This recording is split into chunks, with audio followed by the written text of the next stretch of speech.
Bonjour la famille, j'espère que vous allez super bien, j'espère que vous vous portez bien, vos proches également se portent super bien.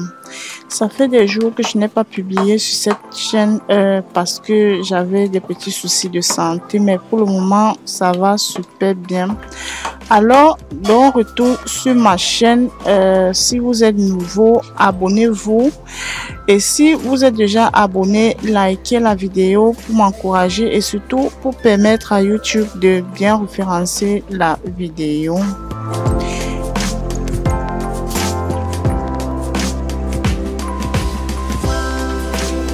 Alors, nous allons réaliser dans cette vidéo le couscous manioc à la sauce pistache. Alors, pour cela, j'ai prévu 16 épices, le poivre blanc, ce mélange, le ginseng et un piment, l'ail, le ginger également, du gombo. Voilà, nous allons bien évidemment ajouter du gombo dans la sauce pistache pour permettre à la sauce d'être gluante.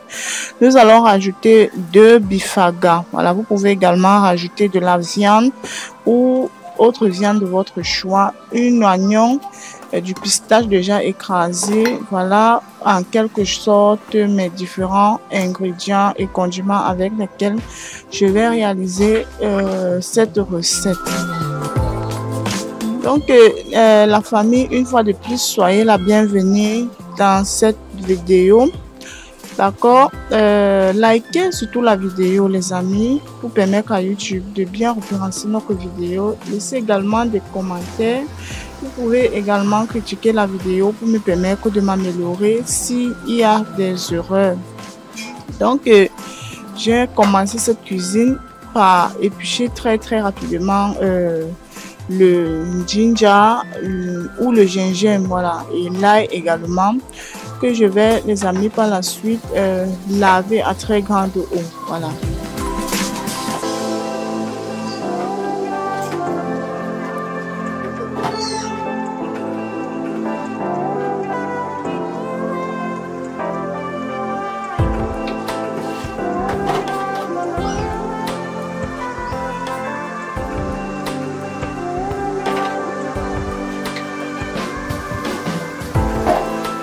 Alors, les amis, vous savez que lorsque je vais faire ma cuisine, je cuisine très rapidement. Je ne perds vraiment pas du temps.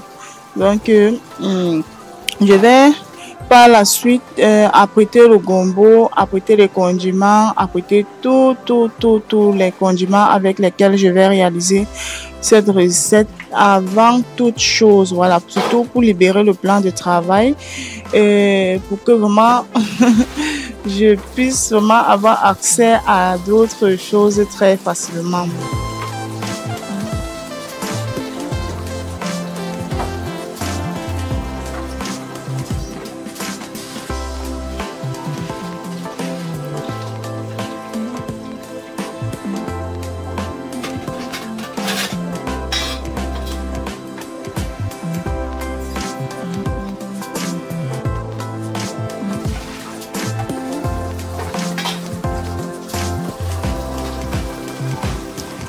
Alors, à présent les amis, je vais découper également tous mes condiments verts. Mais à la fin de la cuisine, j'ai réalisé que ces condiments verts étaient vraiment trop beaucoup. Voilà, donc j'ai mal mesuré les condiments verts, mais ça n'a pas affecté le goût de la sauce, juste sa couleur. Mais c'était pas un souci. Donc, les amis, si vous voulez réaliser la vidéo ou si vous voulez réaliser la recette, en fait, comme je le fais là, vous pouvez juste utiliser le poireau. Et si vous voulez également ajouter de la céleri ou du persil ou quoi que ce soit à l'intérieur, vraiment, je vous préviens que cela doit être en très petite quantité, vraiment, pour éviter que cela vraiment ne change la couleur de votre sauce. Voilà. Puisque moi, généralement, j'aime quand je dis sauce pistache, j'obtiens peut-être une sauce blanche, voilà, comme le pistache. Ok.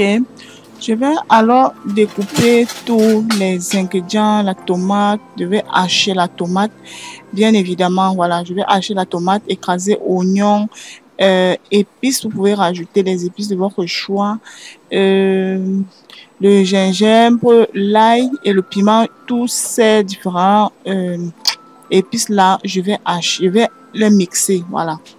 Donc, il n'y a que la tomate et une demi-oignon ici que je vais hacher pour frire. Donc, je vais par la suite sécher dans l'huile avant de rajouter les épices à l'intérieur. Vous allez remarquer que j'étais un peu trop pressée. Vous voyez, la petite était en train de me déranger. Elle avait soif. Voilà, il fallait que je lui donne d'abord de l'eau à boire avant de continuer, franchement.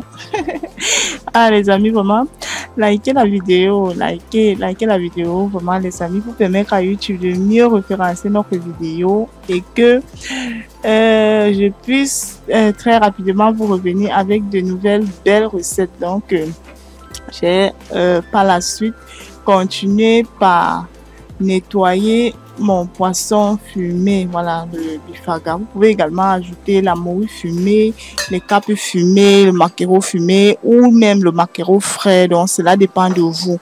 Moi, je vous ai toujours dit dans mes vidéos que lorsque je vais réaliser ma recette, lorsque je vais faire ma cuisine, vraiment, je vous assure, je fais avec les moyens de bord. Moi, je ne complique pas dans ma cuisine. Je fais juste avec les moyens de bord. Donc là, je vais mélanger le pistache et je me rassure que le pistache soit vraiment très dur. Voilà. C'est toujours vous, cette chaîne, qui m'avait dit comment je peux faire pour avoir de grumeaux dans ma sauce pistache. Voilà. Vous voyez comment je procède là. Voilà. Il y a une abonnée qui m'avait dit, qui m'avait laissé en commentaire comment je pouvais me comporter pour que ma sauce pistache puisse former de bons et de gros grumeaux. Donc, comme vous voyez là, j'ai mélangé le pistache avec un peu d'eau, pas trop d'eau surtout. Voilà, juste un peu d'eau. Voilà, je nettoie d'abord bien le plan de travail avant de commencer à mixer les différents ingrédients. Vraiment, les amis, selon moi, selon où j'ai grandi, on nous a appris que lorsqu'on veut cuisiner, vraiment, l'endroit où on prépare doit être vraiment très propre. Donc, pour éviter vraiment de contaminer la nourriture et qu'à la fin, peut-être, je sais pas. Voilà, lorsqu'on fait là, il y a toujours les petits trucs qui tombent là et vraiment, je sais vraiment pas. Surtout quand on est encore en train de laver les ingrédients. Voilà, je vais par la suite rajouter mes différents ingrédients dans mon moulinex que je vais pas hésiter à mixer très rapidement.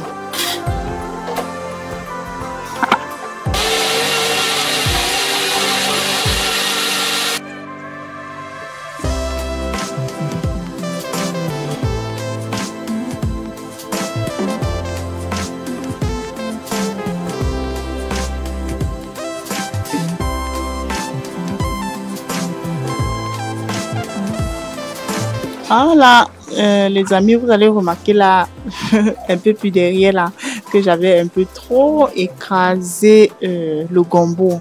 Donc, le gombo avait vraiment trop cuit, je sais pas. Bon, c'était pas grave, ok. Je vais à présent apprêter le poisson. Bon, vous allez remarquer que c'était qu'un morceau de poisson puisque j'avais coupé le bas de ça pour faire le repas de la petite une fois. Voilà. Voilà la raison pour laquelle je me retrouve juste avec un demi-poisson comme ceci, mais c'est vraiment costaud et ça peut vraiment servir la famille. Voilà. Donc, je vais très rapidement enlever les écailles, je vais très rapidement nettoyer et tout. Puis, je vais par la suite découper, rincer très rapidement. Je ne vais pas vous perdre vraiment du temps. Restez vraiment scotché jusqu'à la fin pour ne pas rater les étapes importantes. Alors, ici, les amis, vous allez remarquer que tout était déjà prêt. Voilà, comment je vous disais au départ. Lorsque je vais réaliser la cuisine, je me rassure que tout est prêt de telle sorte que lorsque je vais, c'est le moment de mettre telle chose dans la marmite, je ne m'égare pas. Tout est à ma portée.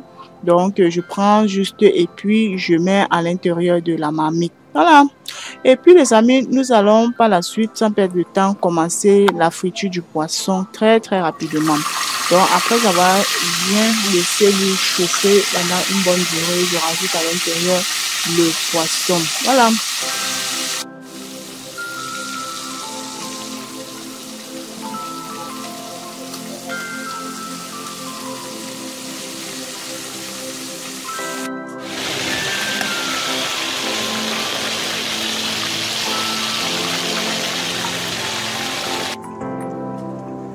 Ok, les amis, le poisson déjà doré, j'ai réservé. Et puis, dans cette marmite, nous allons déjà commencer à réaliser notre sauce. Voilà. Vraiment, les amis, je ne sais pas si vous faites comme moi. Moi, j'ai toujours cette envie de vouloir griller les têtes de poisson fumées dans l'huile comme ceci pour donner un goût, un parfum à la sauce. Je sais pas si vous arrivez souvent de faire ce genre de trucs. Bon, vous pouvez également me laisser en commentaire. J'ai souvent cette sensation de vouloir faire ce genre de trucs. Je sais pas, et si c'est pas bon, vous pouvez également me laisser en commentaire, s'il vous plaît, vraiment. Vraiment, c'est toujours mieux d'apprendre auprès des autres, voilà. Puisque je pense que sur cette chaîne, on s'entraide vraiment beaucoup, vous m'aidez. Et puis, je pense que moi, j'ai aussi bon nombre de personnes. Voilà, après avoir doré la tomate et les oignons, j'ai rajouté de l'eau à l'intérieur. Puis, par la suite, je vais rajouter le pistache. Voilà, vous voyez comment cet abonné m'avait vraiment fait quelque chose, franchement. Bon, le pistache que j'avais vraiment tourné en pâte, je l'ai rajouté à l'intérieur de la marmite. Vous voyez déjà comment cela est à l'intérieur. Bon, je n'ai pas laissé l'eau bouillir. Voilà. Après avoir mis l'eau dans la marmite, j'ai une seule fois rajouté le pistache. Et voilà l'erreur que j'ai commise ici, les amis. Vous remarquez ici que les condiments verts ont dominé le ginger et autres. Vous voyez comment c'était un peu tout vert et autres là. Voilà. C'est ça qui est un peu... Je sais pas, ça a gâté la couleur de la sauce. Mais ça n'a affecté son goût en rien. Franchement, donc, ce que je peux vous dire, ce n'est que si prochainement vous voulez essayer peut-être la vidéo, vous pouvez juste vous rassurer que les condiments verts que vous allez utiliser soient en très petite quantité. Voilà, vous regardez comment ça a affecté sa couleur. Sa couleur n'est pas vraiment parfaite comme moi j'aime souvent que ce soit. Mais déjà que j'étais sur le point, j'étais déjà en train de faire vraiment. On ne peut pas faire marche arrière. Voilà, il fallait que je continue tout simplement. Donc quand je réalise la sauce pistache, je remarque bien de grumeaux à l'intérieur de la sauce et puis la sauce garde sa couleur blanche. Voilà. Donc, ça n'a pas affecté le goût de la sauce, mais juste sa couleur comme ceci. Mais les amis, c'est pas un souci. Donc, je vous dis juste que prochainement, si vous voulez réaliser, soit vous achetez des condiments ou à défaut, vous réduisez la quantité si vous voulez également écraser. Voilà, vous allez remarquer que le pistache était déjà cuit et il fallait que je rajoute le gombo à l'intérieur. Le gombo était beaucoup. Ah, ma mamie. Et j'avais aussi exagéré lorsque j'écrasais le gombo. J'ai tellement écrasé. Mais c'était bon, hein, c'était succulent, les amis. Donc, likez la vidéo surtout. Voilà. Et vous commentez. Voilà, les parties qui vous plaisent. Et vous pouvez également me laisser en commentaire. Donc, si vous voulez savoir que la sauce pistache est cuite, vous allez remarquer l'apparition de l'huile. Vous voyez comment l'huile a apparu au bord, sur les abords dans l'intérieur de la marmite. Voilà, c'est ça qui fait remarquer que la sauce pistache est cuite. Voilà, il faut vraiment cuire la sauce pistache le plus longtemps possible et surtout rajouter le poivre blanc et le poivre noir si vous voulez. Voilà. Pour ajouter ces deux ingrédients là à l'intérieur pour éviter que cela ne vous fermente le ventre.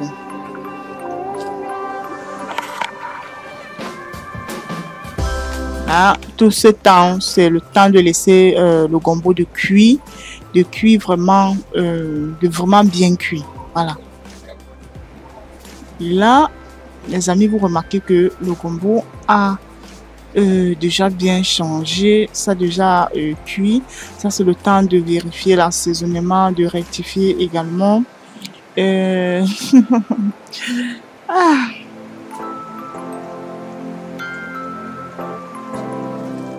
Et puis, je réserve la sauce, voilà.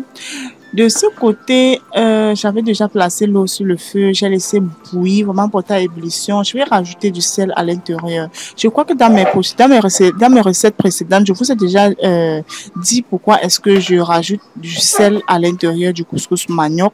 Cela permet que même celui qui est souvent allergique au couscous manioc, ils puissent manger également. Cela permet également aux petits bébés de manger également le couscous manioc sans crainte ni peur, puisque nous savons tous que le couscous manioc est souvent à l'origine de beaucoup de malaise. Parfois, nous avons cette sensation-là qu'après avoir mangé le couscous manioc, on a mal au ventre, certains gens font de la dysenterie et tout, voilà.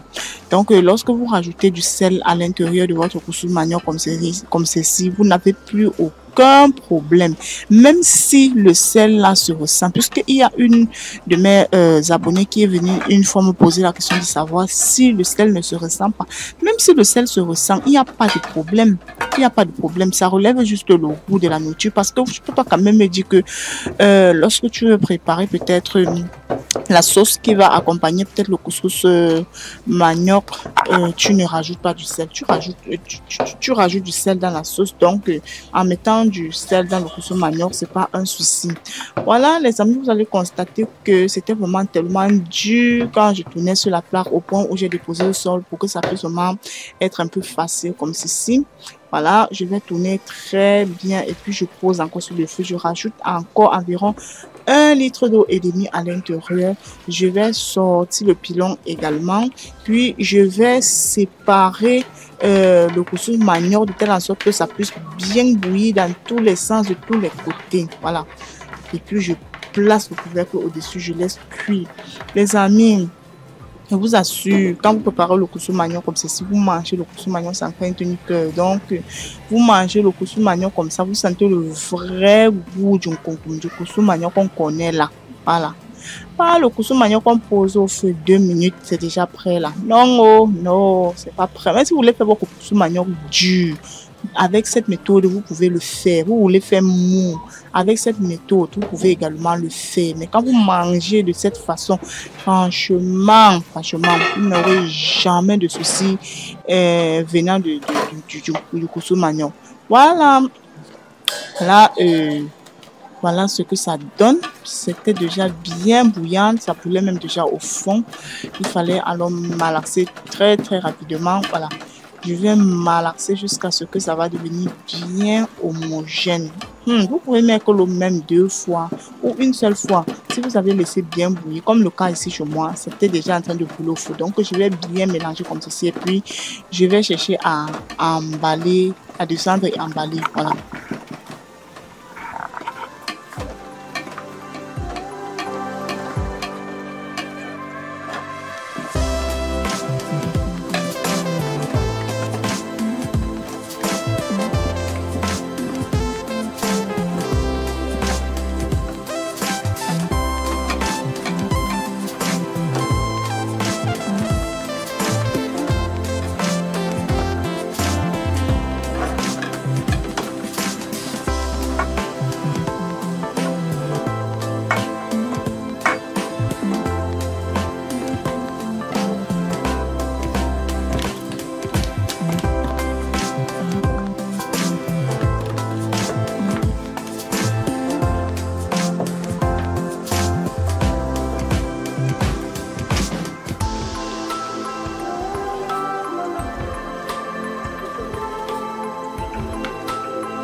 Voilà, les amis, vous allez remarquer que c'était déjà prêt.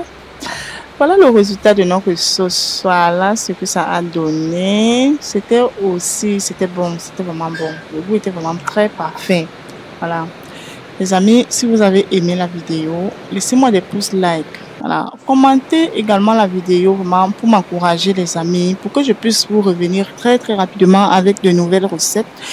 Voilà, et également vous pouvez partager la vidéo pour permettre à certains gens vraiment de voir aussi la vidéo. Ça pourra aider des gens autour de nous, on ne sait jamais. Voilà le couscous manioc vraiment bien cuit. Aïe aïe aïe, donc je n'ai emballé que quelques boules comme ceci puisque j'ai préparé en excès. J'aime généralement préparer le couscous manioc de telle en sorte que je vais repréparer une autre quantité le lendemain pour terminer la sauce. Voilà, c'était un peu beaucoup. J'ai emballé seulement. Ce que j'ai emballé n'était pas beaucoup. Voilà. Alors, les amis, je vais vous donner rendez-vous dans une prochaine vidéo. Voilà. Et surtout, si vous avez aimé la vidéo, like, abonne-toi et surtout, commente et partage. Bye bye. Bisous. Prenez soin de vous et que Dieu vous bénisse.